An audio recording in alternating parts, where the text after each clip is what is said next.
What's up, Husker Nation? Back at you. And today, we have something important to talk about, all right?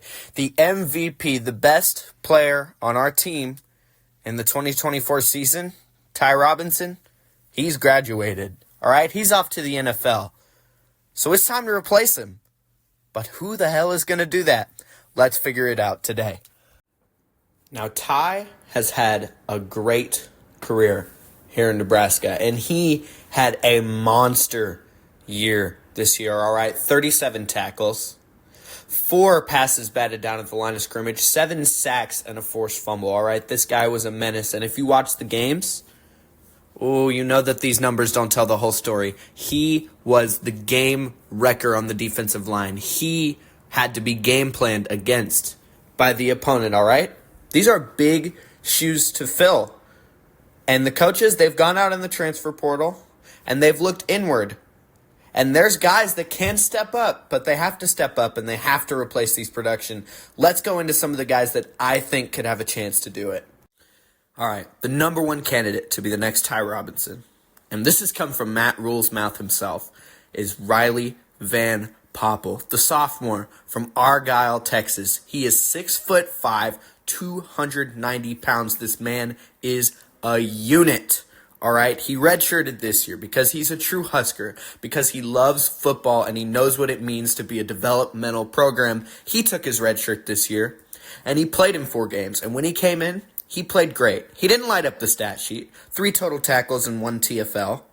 But when he came in, you could tell the impact he was making on the game, all right? He came in the Iowa game, and he helped hold them to 2 yards a carry. He's great. He has the extra 2 years of eligibility.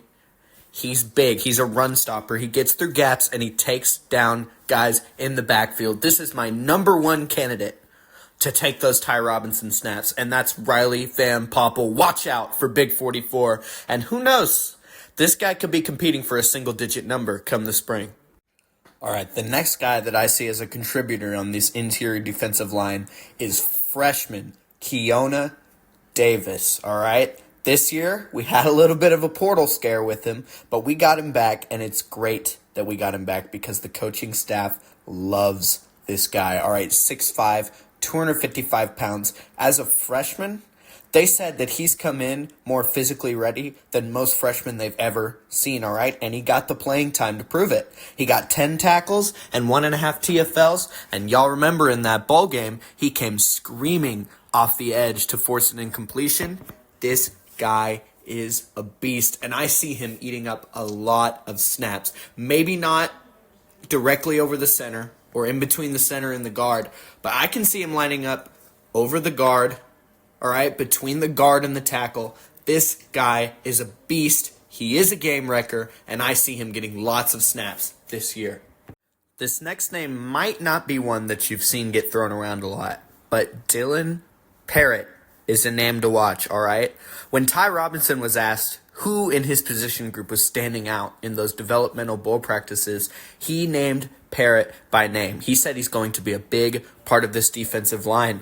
And who would we trust but the man himself, all right? He's 6'5", 315 pounds, a sophomore. This guy was a walk-on to our program, all right, as an offensive lineman. He's huge. He came in, and he found his spot, and now he's on scholarship, and he's on the roster going forward, all right? He's a sophomore, and this dude is a grinder. He's a hard worker. Expect him on the field, maybe not as much as these others, but expect him on the field eating up blocks. He got 2 tackles this year. Expect some more production from him this year. Dylan Parrott is a name to watch. The next name we're going to look at is Elijah Judy, the transfer from Michigan, played here this year. All right, and he was a contributor this year. He got in, he got some tackles, he got 13 tackles and 2 TFLs. This guy's 6'3", 280 pounds. This is going to be his last year in college football, and he has grown man strength. He made a big play in the Iowa game. All right, this guy's a father. He's got dad strength. He'll be up there in the middle, eating blocks, getting in the backfield. Elijah Judy is a veteran presence in this defensive line room, and expect him to get a lot of snaps because there's going to be a lot of snaps to go around, and expect him at the forefront, leading the pack, leading the young men in this room. Elijah Judy. This next guy, you might not have to monitor so closely, but keep an eye out for him just in case. Gabe Moore just transferred into the Big Red from Mississippi State. He's 6'4", 290 pounds, and he's been hurt, and he took his red shirt, and he has not played in college yet. But don't get him wrong. He has talent for days. He's an athlete. He's a big athlete, but he's unproven. He had a monster senior year in high school. He came over to Mississippi State late, and he's just been injured, all right? Expect him to rehab, and expect him to make a name for himself in camp, all right? He might not be competing for a lion's share of the snaps on the interior, but this guy is someone to look for the future, and someone who has the talent to spearhead a defensive line.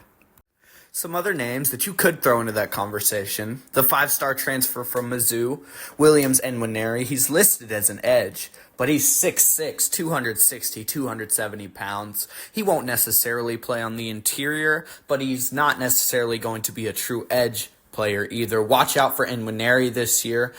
Cade Peterjack, the freshman coming in from South Dakota, he could look to be a contributor. He is a physical specimen. Look for him to contribute. Same thing with Malcolm Simpson from Hitchcock, Texas. He is also a physical specimen. These are guys that could fight for playing time early and could really make names for themselves in camp, but the jury's out on them. But I think that's going to about do it for me today. Y'all let me know in the comments, who do y'all think steps up for this defensive line next year? Who fills those massive shoes of Ty Robinson's? Let me know in the comments, and I'll see y'all next time.